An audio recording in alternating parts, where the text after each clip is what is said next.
events. So I'd like to encourage you all to be a part of our conference as well. Information will be available in the lobby as you leave. Thank you very much, and I look forward to tonight's program.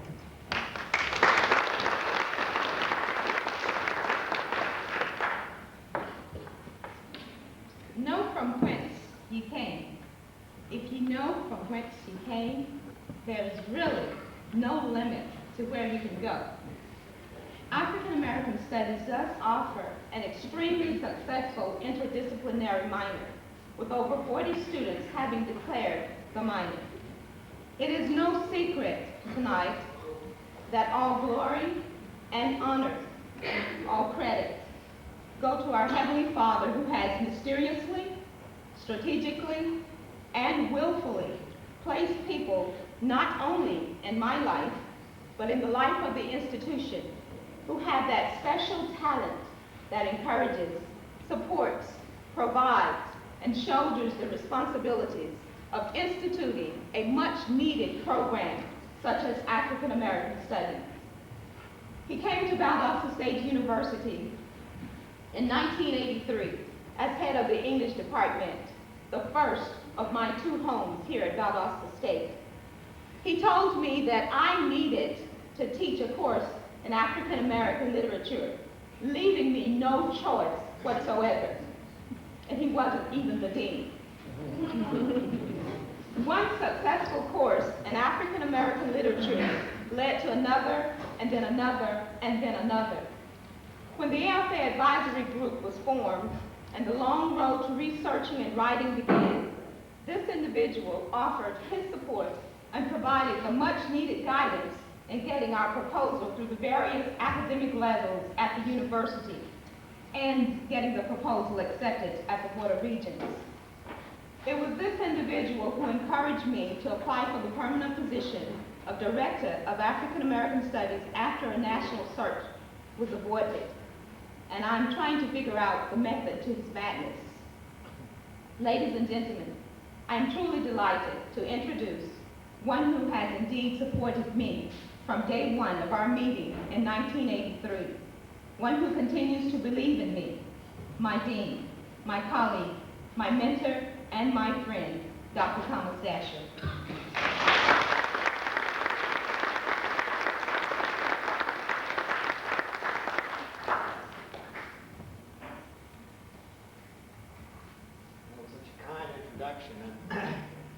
You know, those of you who know Shirley Harden, and I suspect everyone here does, it's impossible not to respond to her intelligence, her enthusiasm, and her commitment to all students and to education. And I well remember that sitting down with her and saying, these are wonderful opportunities for you, but opportunities are only really as good as the people who make them happen. And Shirley Harden has taken every one of those opportunities and made something wonderful happen for Valdosta State, for this community, and for the region. And I'm reminded that she did it to me again back in January.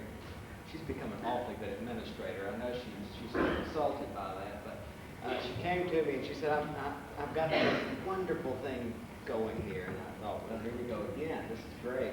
So I'm going to have the first African American Studies lecture series. And I said, that's great. And she said, yes, and I'm going to involve the College of Business, and the College of Education, and the College of Arts and Sciences. And she said, and I'm going to give you the first opportunity to help support the reception afterwards. That's real honor. And indeed, she did honor me by letting me be a part of this, and also by getting my colleagues, Jeff D. Toth and Ken Stanley, to be very supportive of this. And I add my thanks to them for being a part of this wonderful, wonderful series. I also want to thank Teresa Williams. As I told her when she came in, I don't know what Teresa is, but she's doing more than double duty this week and over the weekend, because I know that both Vicki Sodi and Shirley Harden really depend tremendously on Teresa's dedication and enthusiasm and just good sense and has done so much to make this series a success, and I know is doing very much to make the conference coming up this weekend. Certainly it is through collaboration. It's through working together, and I think we've seen that over this month through the multiple activities sponsored by various organizations on this campus. Certainly under the leadership of Jerry Hardy and Dr. Hardin and so many others, this has been a marvelous month of a recognition of the things that tie us together, of the things that all of us have to be proud of. And certainly this series is something that we should be very, very enlightened by and very privileged to have heard the educators on the first night recount their experience in public education in a segregated society in the initial months and years of integration, and then in the years since that time. And then last week we all learned something. I think we all felt a little bit guilty about what we hadn't saved and learned some important information about that no one's going to take care of us better than ourselves. So we better pay attention and start investing our money and our energies wisely. Tonight, you are so fortunate. We have a wonderful, wonderful program tonight, and it's such an honor to be the co-sponsor of this. I think one of the marvelous revelations on this campus over the last year, 18 months, has been that we have a real playwright on this campus. I'm sure there's going to be maybe an introduction later, but I just want to say in my opening remarks of how impressive what he has already done and what a great opportunity it is to see another production which Tim Lee has written. For me, it's really exciting. I also am very excited that we're tying into a wonderful project that was sponsored by the Georgia Council for the Humanities. And just to plug the Georgia Council, I urge you every time you can to plug public funding for the arts and for the humanities. Certainly, we have all been the beneficiaries of the support in this state and in our nation for both the humanities and the arts. And this particular project, which Beth Higgs originated and which she has so ably carried through with and made such an impact, I think, in this community, is exactly what the Georgia Humanities Council is about, and that is to help us better understand where we came from, what our strengths continue to be, and how we build upon them in the area of the humanities. And so I'm so pleased that we have that opportunity tonight to hear more about her project. Beth Higgs, an assistant professor in the Department of Sociology, Anthropology, and Criminal Justice. This is her third year, I believe, at Valdosta State. She has taught at the University of North Florida, and from 1991 to 1994, she was historian, folk arts coordinator for the Bureau of Florida Folk Life. Dr. Higgs has degrees from Hardin University, Mississippi State, the University of Georgia, and her PhD in anthropology from the University of Florida. In 1983-84, she was a doctoral fellow with Fulbright support in Sao Paulo, Brazil, and just this past summer she was back in Latin America, again with faculty development support from Valdosta State, doing summer field research on domestic violence in several Latin American countries. But it is her work with the project on the south side of Valdosta and on the business community there that she's going to tell us more about tonight, and that we're going to see Tim Lee's production about. And so I'm very pleased to introduce Beth Higgs to you.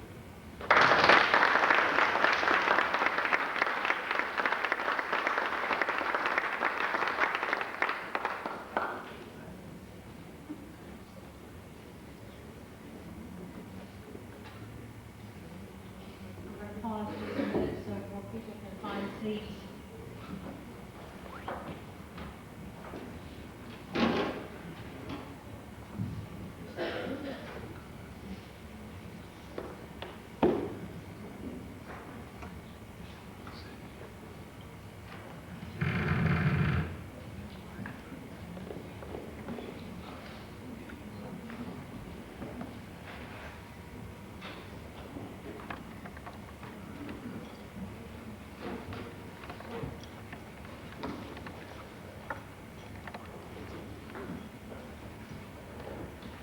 The Southside Community Project has been accomplished because there were many hands working together, piecing together a history that was forgotten.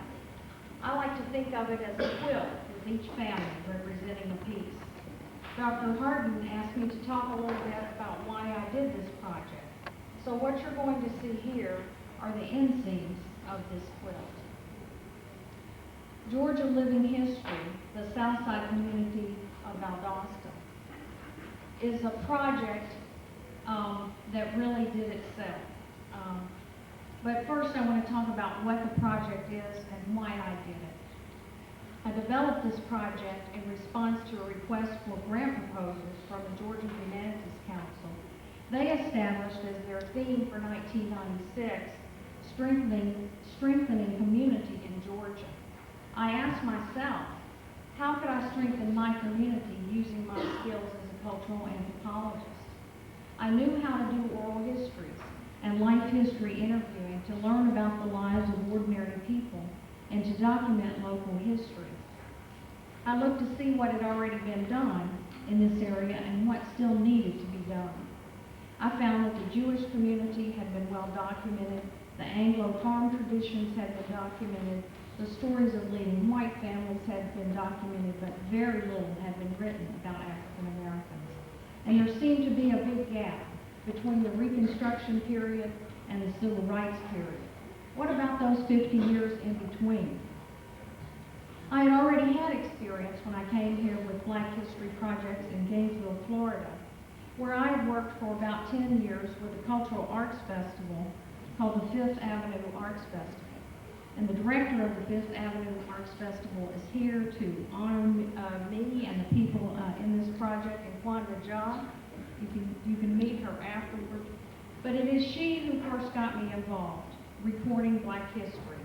The Fifth Avenue Arts Festival has been going on in Gainesville for 15 years.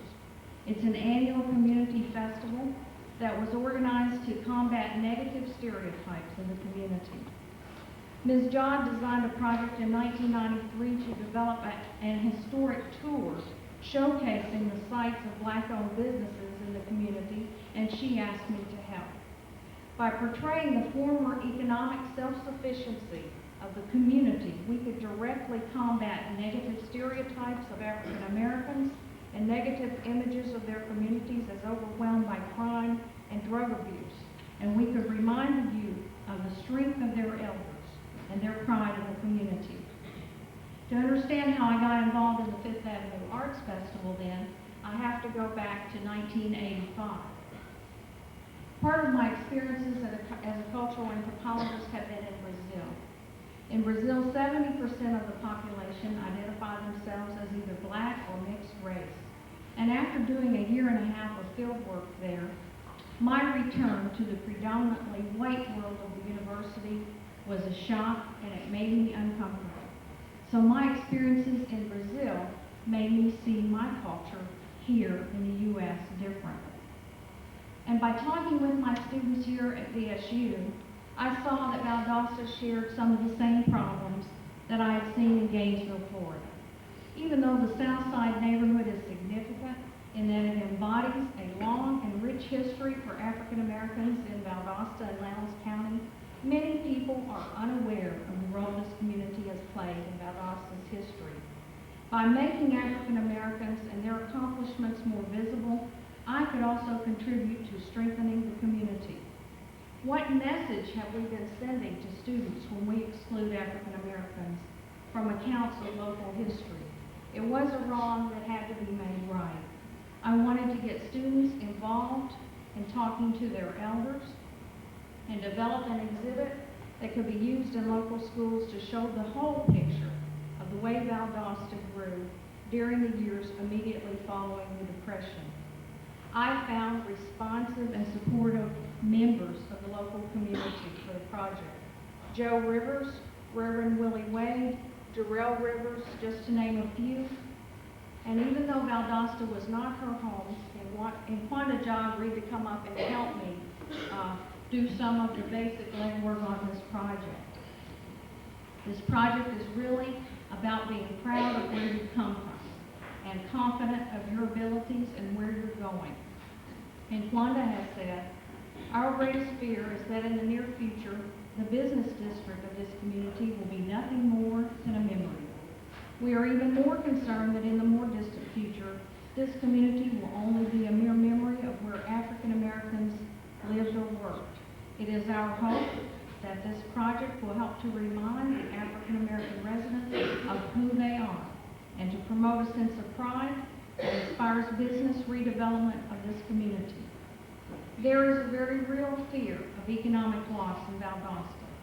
Several buildings in which formerly well-known black-owned businesses were operated on South Ashley Street have been leveled.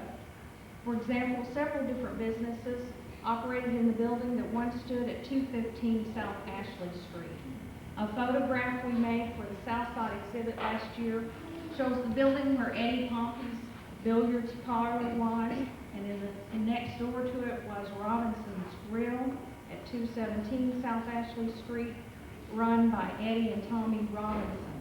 Next door to Robinson's Grill was the New Cleveland Cafe and Hotel. The cafe was downstairs and the hotel rooms were upstairs. Now all we have left is the photos and the memories of the older residents who frequented these businesses. I also knew from my experience with the project in Gainesville that I would be working with people who I would respect and that I would learn a lot more from them than they would learn from me. This is another secret from my work. I like research projects with a political purpose, and I always design a project so that I can be with people that I will learn from. Some of the elders whom I have met have become role models for me. They give me strength because they demonstrate the possibility of continuing to confront discrimination on a daily basis. They have persisted in a difficult struggle to achieve greater social, political, and economic equality for themselves and their community. I too must do my part to broaden the social agendas of the larger community. What did I learn about black-owned businesses?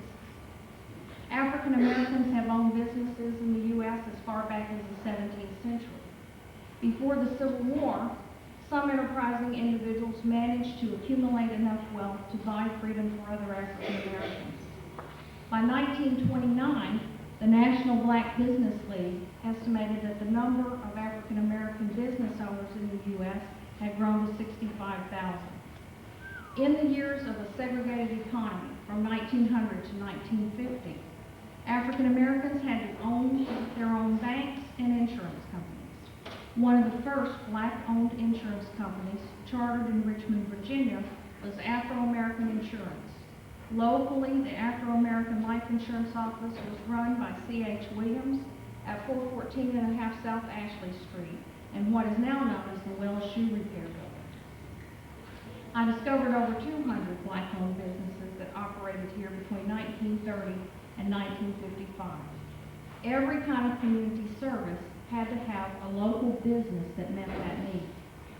Among the most successful here were 6 boarding houses, 17 cafes, 25 grocery stores, 11 barber shops, 6 doctors, 3 funeral homes, 6 dry cleaners, 3 cab services, 4 insurance companies, 4 shoe shops, a prominent nightclub, and a black-owned theater.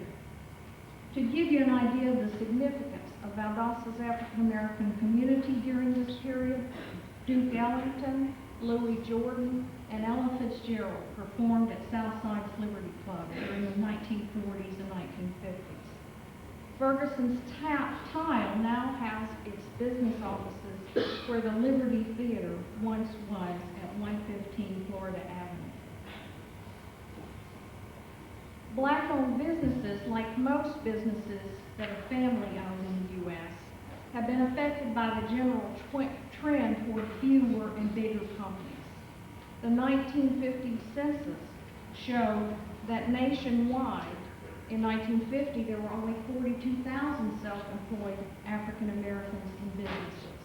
This was a noticeable decline from that number in 1929 of 65,000. Shopping malls draw customers away from family-owned businesses, but my interviews with older residents have suggested another reason for the decline. Many young people left for points north instead of taking over the family businesses. Again, the census figures help us see that this was a major regional trend and not unique to Valdosta. The 1950 U.S. Census showed that during the 10 years between 1940 and 1950, 1.6 million African Americans moved out of the South into other areas of the country. This exhibit tells the story of those who stayed, those who understood a fundamental truth. You must confront discrimination where you are. If you go north, it will be there waiting for you. Indeed, many of the young people eventually returned to the South Side 20 or more years later, but the family businesses were gone. The people who told me the stories of their lives confronted Jim Crow South and not only provided for their families, but established their own independent businesses. Among the signs saying colored only, reminders that white America wanted to keep them out, they established economically self-sufficient communities: West Side, South Side, Lincoln Park, Little Miami, to name just a few locally. Most of us have heard the term Jim Crow, but do you know where it came from? Jim Crow was a character in the blackface minstrel shows that were popular in the U.S. and in Europe between 1830 and 1860. According to a New York Times article dated June 5, 1881, the Jim Crow character originated in Louisville, Kentucky. Minstrel show performers were imitating an elderly man named Jim Crow, who worked as a slave in the livery stables behind the Louisville Theater. The man was disfigured by arthritis and sang as he worked, shoveling the manure and the straw, jump around, jump, Jim Crow. He ended his song with a little hop. The white minstrel performers incorporated this imitation of, quote, the happy slave into their show and met with immediate success. The independent businesses established by local residents during the 30s through the 1950s here unmasked the lie of Jim Crow. Local community historians, such as Reverend Willie Wade, are working to tell the story of their own communities. Mr. Wade, as you will learn tonight, runs a barber shop on Martin Luther King Street. Originally, this street was named Branch Street, and it was full of black-owned businesses. Through one of his older customers, Charles Henry Lee, who recently passed away at age 100, Wade first heard about the 103rd Union Infantry, an all-black unit that occupied Valdosta and other South Georgia towns in the Civil War. It was black Union troops who came to Lowndes County with a message from President Lincoln that it was time to free the slaves.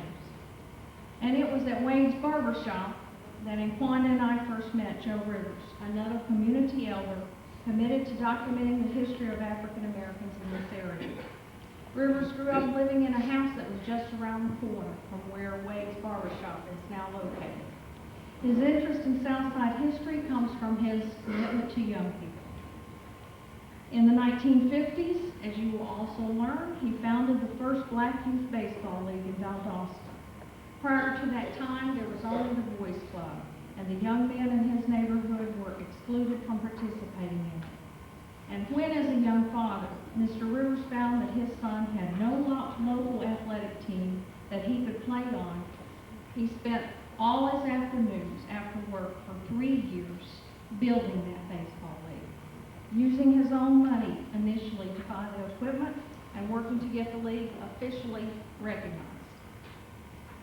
Willie Houseal, who was one of the members of the league, grew up to become one of the first African Americans to serve on the city council and is now a school principal in Brooks County. He says that his participation in this black youth baseball league helped restore his self-esteem, and he attributes much of his success as an adult to Mr. Rivers as a positive black role model. Here are the stories of a few key black-owned businesses documented in this study. One of Valdosta's landmark businesses is Mitchell's Barbecue. Everybody has their story about Mitchell's barbecue. But it began as a little building where she said you could count the stars at 101 East Branch Street. Mrs. Katie Jewel Mitchell and her husband, C.H. Mitchell, moved to Valdosta from Athens, Georgia in 1939.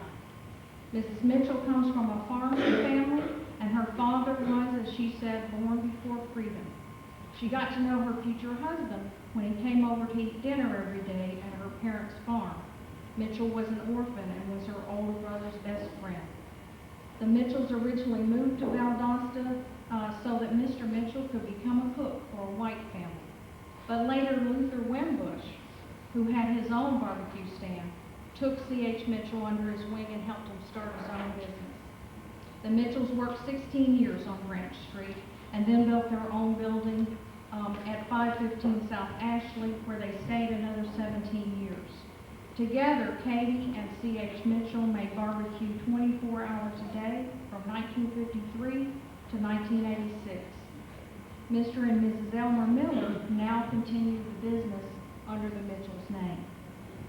We've all heard the name of the housing project called Hudson and Docket, but how many know that it was named after two of the most successful families in business in Valdosta? Albert and James Docket, two brothers, owned 4 drugstores at 402 and Houseal Patterson and at 117 North Ashley Street, the ground floor of the Dosta Theater. And Chauncey and Emily Hudson owned 5 grocery stores and markets on South Lee Street. Women played key roles in several early businesses. Olivia and Araya Morse had a grocery in West Side at 522 West Street from 1917 to 1971. Mrs. Morse ran the grocery store alone with the help of her 4 children for almost 40 years after her husband died in 1933. And her daughter, Mildred Morse Hunter, became a school teacher at Downtown High School. These are only a few of the stories that I learned, but I know that you're anxious to get to the play. Jesse Jackson, in a speech to the Democratic Convention in Atlanta in 1988, referred to his family history by talking about quilts. And I quote, "When I was a child growing up in Greenville, South Carolina, and Grandmama could not afford a blanket, she didn't complain and we did not freeze. Instead, she took pieces of old cloth, patches, wool, silk, gabardine, croaker sack, only patches, barely good enough to wipe off your shoes with, but they didn't stay that way very long. With sturdy hands and a strong cord, she sewed them together into a quilt, a thing of beauty and power and culture. In this project, we've begun to restore the history of African Americans in Valdosta and Lowndes County. That history is old, but it is not tattered and worn. The fabric of the community is strong, and the lives of those we are describing are a thing of beauty and power and culture.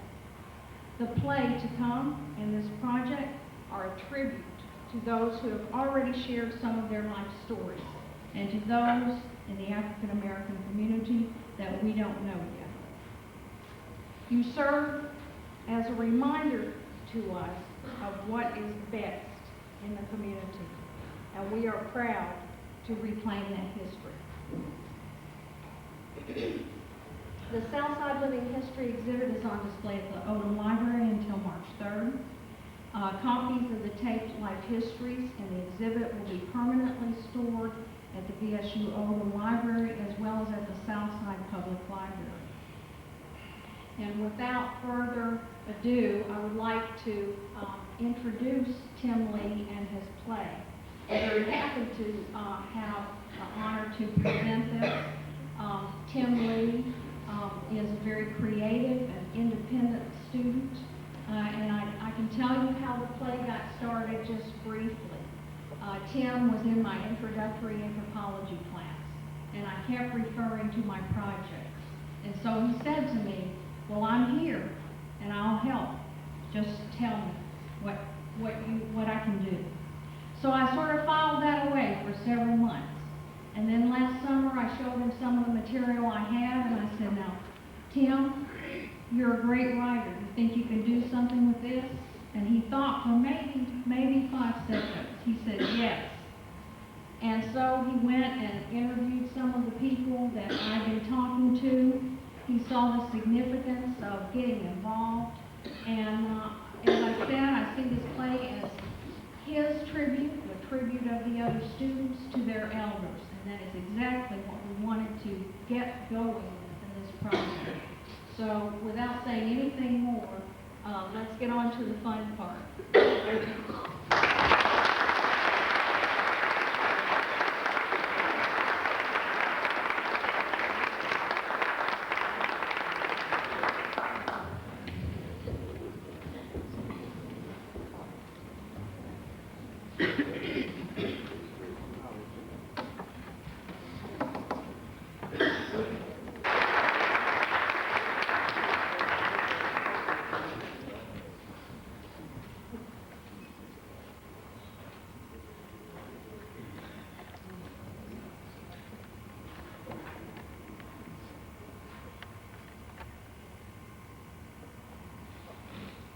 Man, I'm telling you, man, I know something about basketball, man. I know something about basketball. Michael Jordan, man, he's the best in the game, probably. Best in the game, you know what I'm saying? I don't know about it, Rico. I mean, we have other brothers coming up, you know, like Grant Hill, Kenny Hardaway, you know, those people. No, man. Michael Jordan was dunking from the free throw line when the boys were in kindergarten. That's what's up to school, man. Hey, Rico. What? You getting something? What? Paying for your cut. Man, y'all tripping, man. Y'all getting high, too, you know what I'm saying? That's all right, Pops. Just mail, man. That's all right. I ain't come back here, man. You got skills, but not like your uncle, Pops. Man, I'm glad you finished. Tired too, man. Cutting head all day. You ready to go, man? Cause you still coming on the way to cook out with me? Yeah, why not? I have nothing else to do. But why time to speak out anyway? Him and his friend Mr. Rivers are very important people to Valdosta history, you know. And they just celebrating that people are finally acknowledging something about it, you know what I'm saying? So tell me something. Any 500's gonna be there?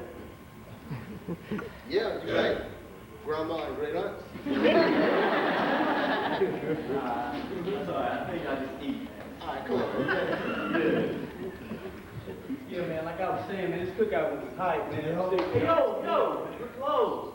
Nah, man, I know you ain't telling me me and my boy to walk all the way up here. And you telling us we're closed? And you telling your boy that you need to All the way over here, man. Hey, man, that's too bad, but we're on the way out. And we are. Hold up. Y'all got some favorite plans? Yeah, man. Money. Just get up. Man, 6 Don't worry about it.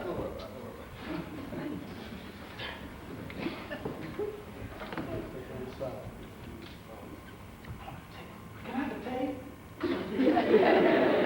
Yeah, I just want a nice tape, too. So where y'all going to some special tonight, man? Man, we're going to some old geezer's cookout with my granddad. Ain't nothing but a bunch of old people drinking moonshine. Say that right, Larry. Is that right? Is that right? Hey, is that the same cookout we were on our way to? The one your uncle's throwing? Sounds like the same one to me. Oh, I messed up your curl, man. I'm just joking, man. The brother apologizes. Hey, your next while you left. Seriously, y'all. I was telling my boy Ron here why this cookout is so special. Now that y'all here, y'all can hear about it too. I know. It was like the Underground Railroad, right? Not quite, man. But you're in the right ballpark. See, Mr. Rivers and Uncle Wade are very important people. Not too many people know about it. So your uncle had something to do with the Underground Railroad? No, man, just listen. Look, man, I'm appreciative of all the facts we have as a people, but to tell you the truth, I really don't feel like hearing how we were slaves again. Man, I hear that every single day at school, man. That's what you think of your people before you? Slaves? You think them the only stories we gotta tell, man? Well, that's all we ever hear about in high school. About how we were slaves in the cotton field singing hymns until we died. Or watching Roots how Kunta Kinte was running with his foot chopped off.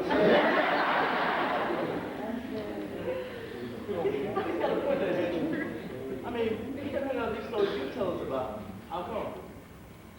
That's a good question, Ron. I'll tell you why.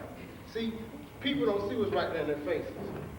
Like the first black youth baseball league was started by Mr. Rivers. Who was cooking at that cookout? Straight up. That's right. He got a bunch of boys that would play ball, got them organized, and started a team. But didn't they have to go to school and stuff like that? Yeah, he told them the only way they can play, they got a good grade. Do the work. That's all. That's the only way they can play. So what about Mr. Rivers? Didn't he have a job somewhere? Yeah, he went across town to the chemical plant, but he played the boys for the days off. You know what I mean? So he didn't have anything to do with the Underground Railroad. No, man. He had nothing to do with the Underground Railroad. So what did your Uncle Wade do? Uncle Wade, he got a memorial for those slaves.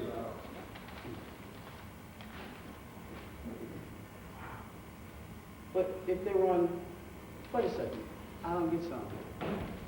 If they, go ahead. If they weren't known, then how'd he know? Man, why does everything have to be broken down to you? It's a memorial because they're unknown. Larry, keep your past in your mind, man. Even if you were not there, remember it, all right? Yeah, sort of like on Star Trek 2. You know when Spock gave Bones and Stars, remember? Something like that, Larry. Yeah, that was the bomb because I thought Spock was dead. You saw that too, man? Hey, fellas, if we don't remember our past, it was the opposite, you know what I mean? Oh, Uncle Wade also got a memorial for the black Union soldiers, too. We had black Union soldiers? Man, what they teach y'all in high school? I remember. All we learned in high school was we know, man. The Underground Railroad.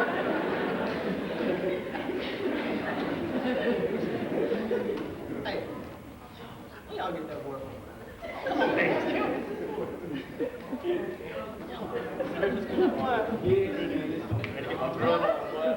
When you know that cutting, I thought I told you to close down and stop and come on.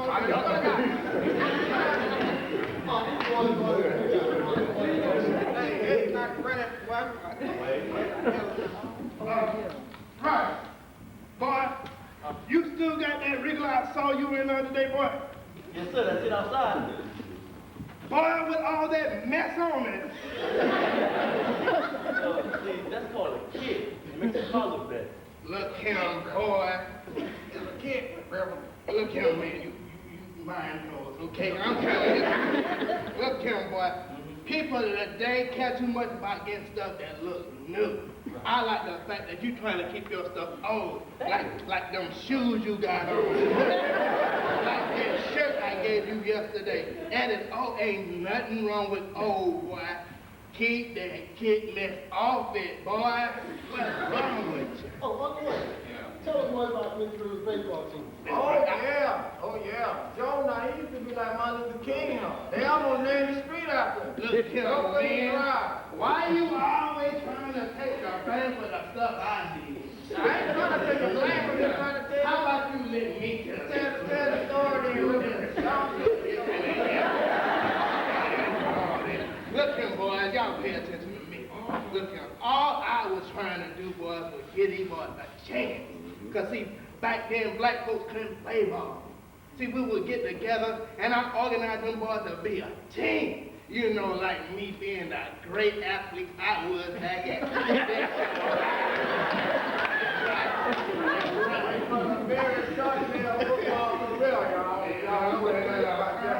Look here, boys, back then, oh, boy, they used to call me Dirty Joe.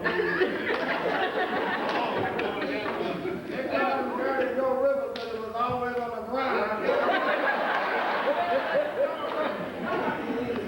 So, Mr. Rivers, What's that, boy? how do you get all these kids to come and play? See, that's what I'm trying to tell you about this man over here just yipping and yapping. Boy, see, I didn't make them boys come. They wanted to come down and play ball. They wanted to be there. Boy, it got so that we had 110 boys to come down at one time. I mean, y'all don't hear me, though. Y'all don't hear me. See, it might have sounded hard to y'all, but me being a staff sergeant in the army, boy, I was able to handle it. I was able to handle it. Didn't these kids have parents who wanted to know where they were going?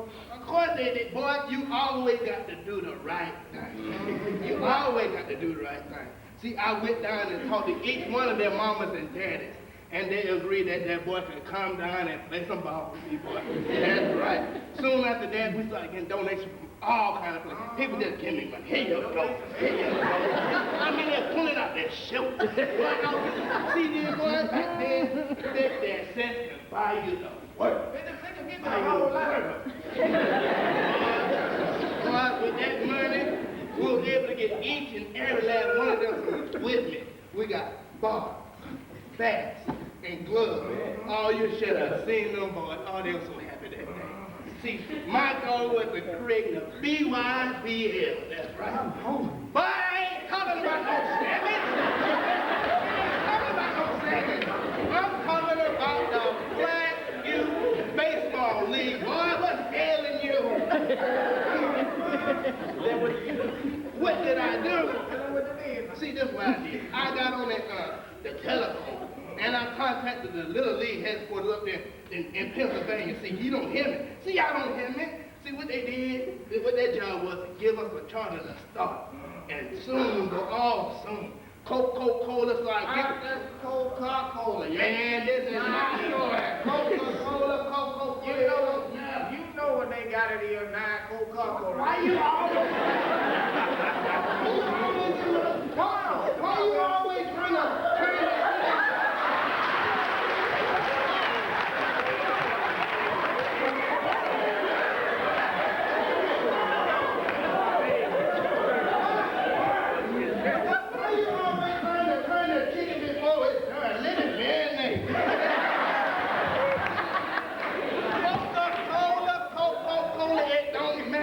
See what they did? They gave us uniform.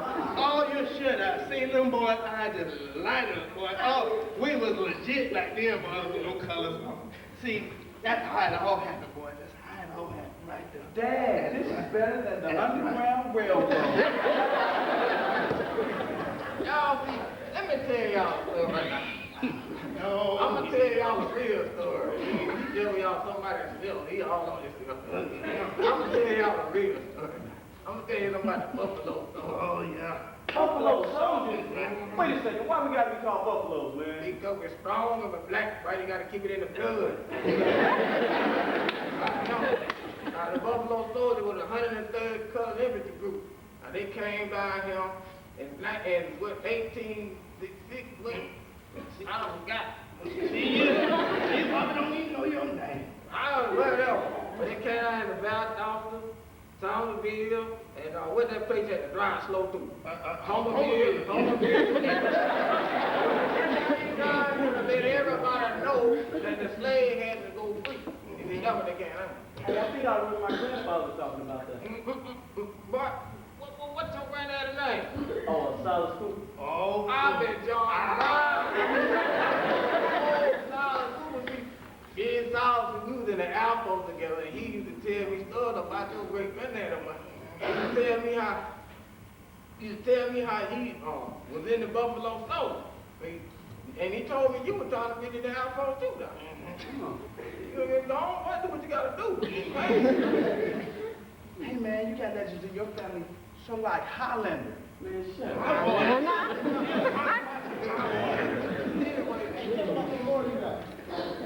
Memorial. I ain't gonna put words in my mouth. I ain't did that shit. But I have got the memorial for the unknown slave. Now that's at Sunset Hill Cemetery. You can go right up there and see that now. You know what I mean? yeah, see that, boy?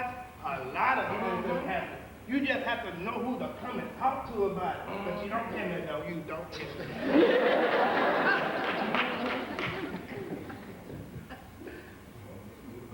I tell you what, when the cookout gonna start, now you need to get on the How about you show them that picture you got in your Yeah. Yeah, sure. Look at him. This is a picture of me at the memorial right here. Let me see. Look at it now. Yes, Mr. Rivers. Look at the pose now. Look at the pose. Yeah, you need to go and check it out. So we don't have just slave stories to tell. We sure enough don't, boy. And just because you think bad over that, oh, we don't know what we're talking We gonna about. talk about you these just have to know who to come to and talk to. That's all, boy. That's all. That's it, Larry. Through. Now I'm ready to go chill some real historians. But come on, y'all slowpoke, we gotta get on out of here. We done hit up all that food up, all that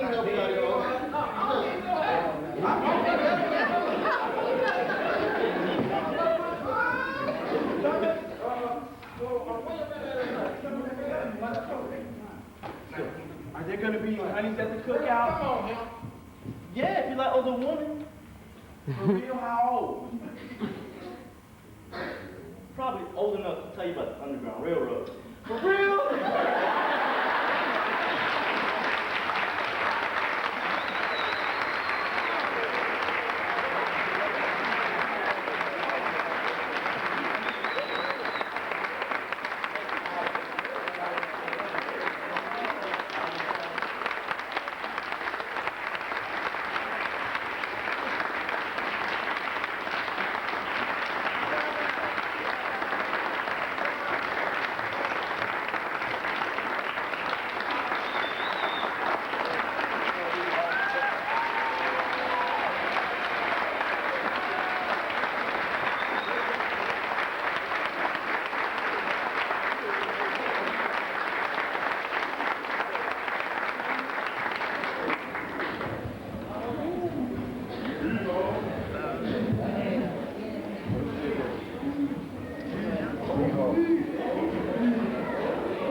Blessing for all of us here at BSU. Thank you, Tim. We love you.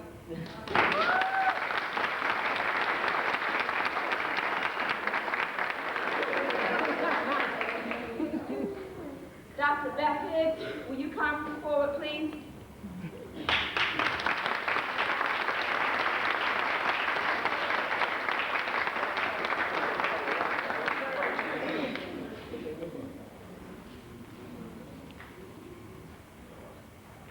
Joe Rivers, please come forward so everybody knows.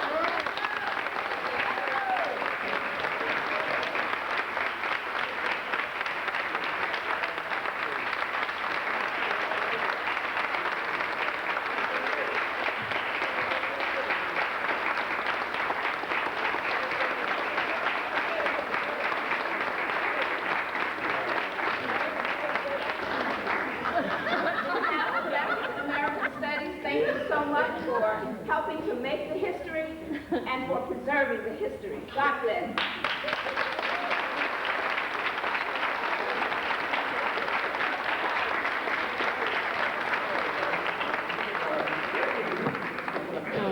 Reverend Wade, please come forward.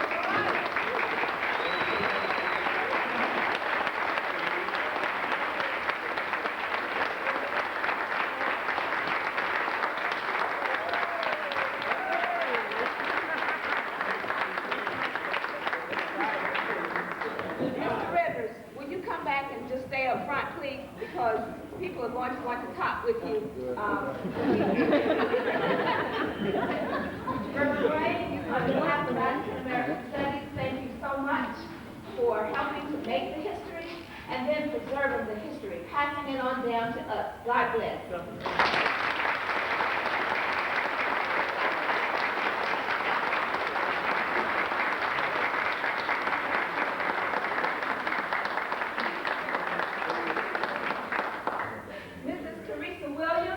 Somewhere on the job.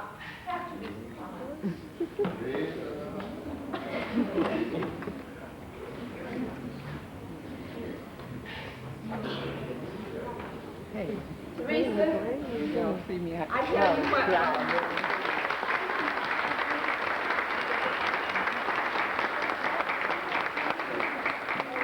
As my colleague Mrs. Sodi often says, we never would have ventured such a project as this without the expertise of Teresa Williams. She has just been wonderful. We could not have done it without you. We love you. Thank you so much.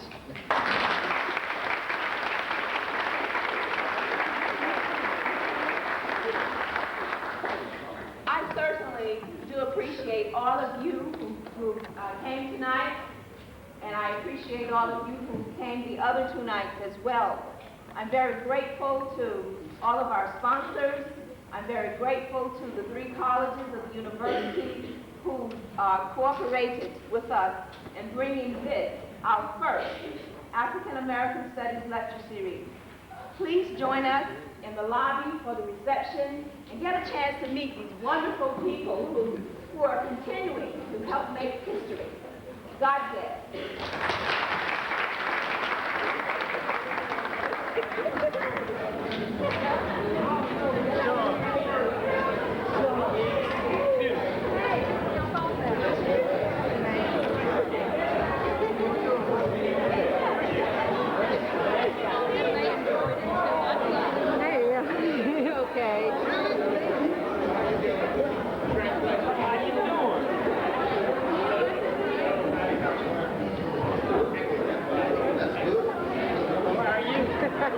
Wait no more. Yeah. Which one? Oh, okay. He's on Hey, how your friends coming out? All right. Yeah.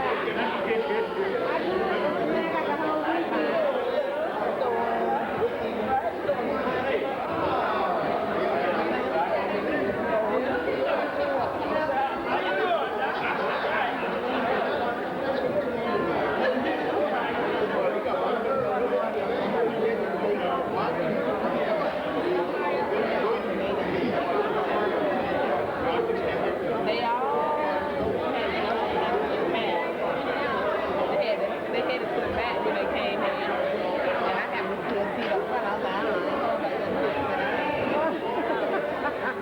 I got the whole weekend.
Just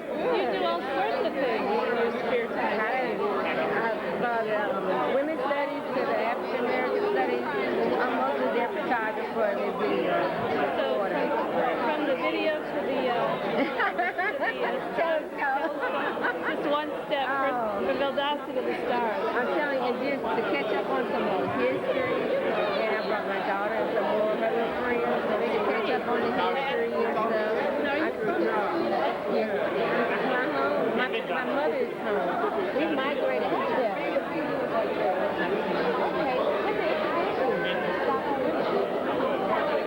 Sharon Walker got the walk in. All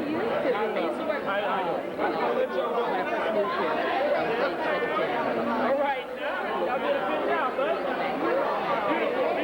Beautiful job. Every one of y'all, right here, every one of y'all. Stevie, how are you? I'm Sharon. Yeah, be proud. Everything was beautiful. Everything was beautiful. Dr. gave presentations, plays, everything.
All right, so you can get your